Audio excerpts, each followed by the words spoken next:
Ikalawang kabanata. Ang pagdating ng banal na espiritu.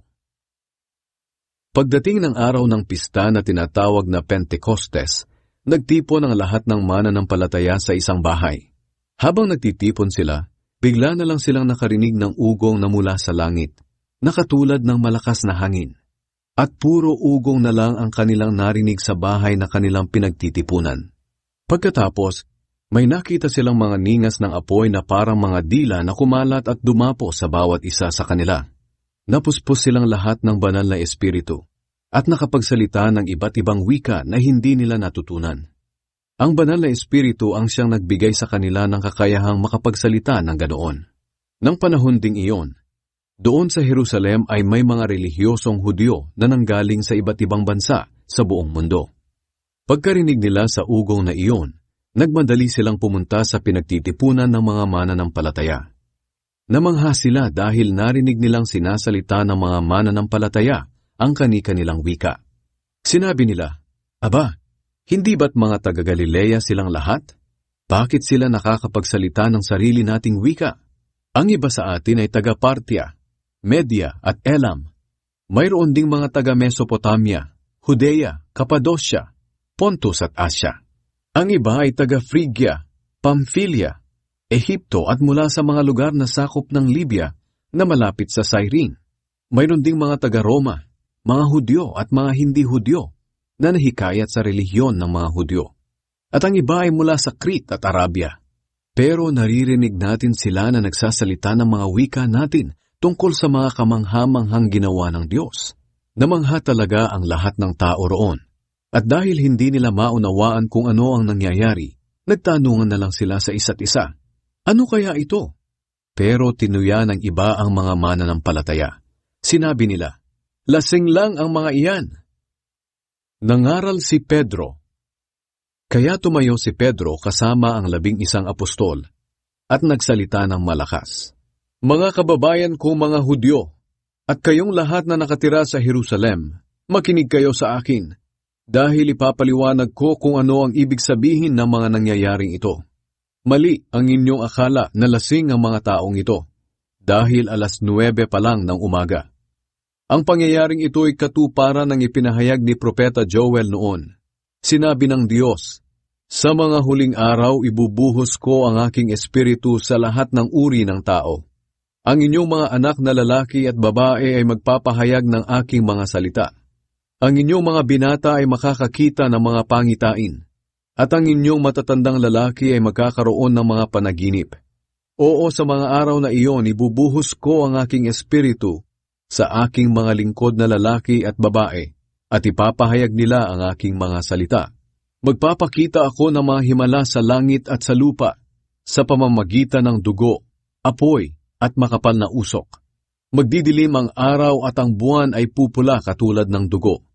Mangyayari ito bago dumating ang kamangha-manghang araw ng paghahatol ng Panginoon. Ngunit ang sino mang tatawag sa Panginoon ay maliligtas sa parusang darating." Nagpatuloy si Pedro sa pagsasalita, "Mga kababayan kong Israelita, makinig kayo sa akin.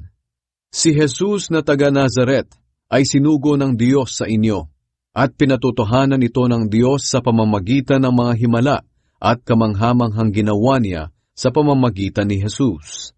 Alam niyo mismo ang mga ito dahil ang lahat ng ito'y nangyari rito sa inyo.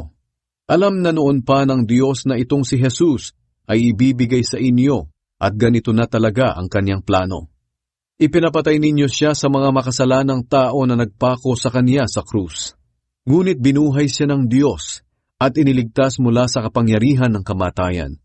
Dahil ang totoo, kahit ang kamatayan ay walang kapangyarihang pigilan siya. Ito ang sinabi ni David na para rin sa kanya. Alam kong ang Panginoon ay lagi kong kasama at hindi niya ako pinapabayaan. Kaya hindi ako nangangamba. Kaya masaya ako at hindi mapigil ang aking pagpupuri sa Diyos. At kahit mamatay ako, may pag-asa pa rin ako. Sapagkat alam kong hindi mo ako pababayaan doon sa libingan.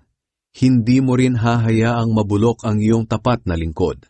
Itinuro mo sa akin ang daan patungo sa buhay, at dahil sa palagi kitang kasama, masayang-masaya ako.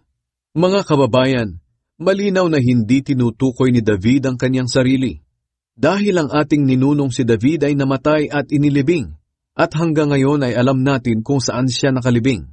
Si David ay propeta at alam niya na nangako ang Diyos sa kanya, na ang isa sa kanyang mga lahi ay magmamana ng kanyang kaharian. At dahil alam ni David kung ano ang gagawin ng Diyos, nagsalita siya tungkol sa muling pagkabuhay ni Kristo, na hindi siya pinabayaan sa libingan at hindi nabulok ang kanyang katawan. Ang kanyang tinutukoy ay walang iba kundi si Jesus na muling binuhay ng Diyos, at kaming lahat ay saksi na muli siyang nabuhay. Itinaas siya sa kanan ng Diyos at ibinigay sa kanya ng Ama ang banal na Espiritong ipinangako sa kanya. Ang banal na Espiritong ito ay ipinadala naman ni Jesus sa amin, at ang kanyang kapangyarihan ang siyang nakikita ninyo at naririnig ngayon. Hindi si David ang itinaas sa langit, pero sinabi niya, "Nagsalita ang Panginoon sa aking Panginoon, umupo ka rito sa kanan ko hanggang sa mapasuko ko sa iyo ang iyong mga kaaway." Kaya dapat talagang malaman ng lahat ng Israelita na itong si Jesus na ipinako niyo sa krus ang siyang pinili ng Diyos na maging Panginoon at Kristo. Nang marinig iyon ng mga tao, tumagos ito sa kanilang puso. Kaya nagtanong sila kay Pedro at sa kanyang kasamang mga apostol, "Mga kapatid, ano ang dapat naming gawin?" Sumagot si Pedro sa kanila, "Magsisi ang bawat isa sa inyong mga kasalanan at magpabautismo sa pangalan ni Hesukristo at mapapatawad ang inyong mga kasalanan at matatanggap ninyo ang regalo ng Diyos na walang iba kundi ang banal na Espiritu. Sapagkat ang banal na Espiritong ito ay ipinangako para sa inyo at sa inyong mga anak at sa lahat ng taong nasa malayo, sa lahat ng tatawagin ng Panginoon nating Diyos na magsisilapit sa Kanya." Marami pang ipinahayag si Pedro para patunayan sa kanila ang kanyang sinabi, at hiniling niya sa kanila, "Iligtas ninyo ang inyong sarili sa masamang henerasyong ito." Marami ang naniwala sa kanyang mensahe at nagpabautismo agad sila. Nang araw na iyon, mga 3,000 tao ang nadagdag sa mga mananampalataya. Naging masigasig sila sa pag-aaral ng mga itinuturo ng mga apostol, sa pagtitipon bilang magkakapatid, sa paghahati-hati ng tinapay, at sa pananalangin. Ang pamumuhay ng mga mananampalataya. Maraming himala at kamanghamanghang ginawa ang Diyos sa pamamagitan ng mga apostol, kaya namuhay ang mga tao ng may paggalang at takot sa Diyos. Maganda ang pagsasamahan ng mga mananampalataya at pinag-isa nila ang kanilang mga ari-arian para makabahagi ang lahat. Ipinagbili nila ang kanilang mga lupa at mga ari-arian, at ang pera'y ipinamahagi nila sa kanilang mga kasama, ayon sa pangangailangan ng bawat isa. Araw-araw, nagtitipon sila sa templo at naghahati-hati ng tinapay sa kanilang mga bahay. Lubos ang kagalakan nila sa kanilang pakikibahagi sa pagkain, at palagi silang nagpupuri sa Diyos. Nagustuhan sila ng lahat ng tao. Araw-araw ay idinaragdag sa kanila ng Panginoon ang mga taong kaniyang inililigtas.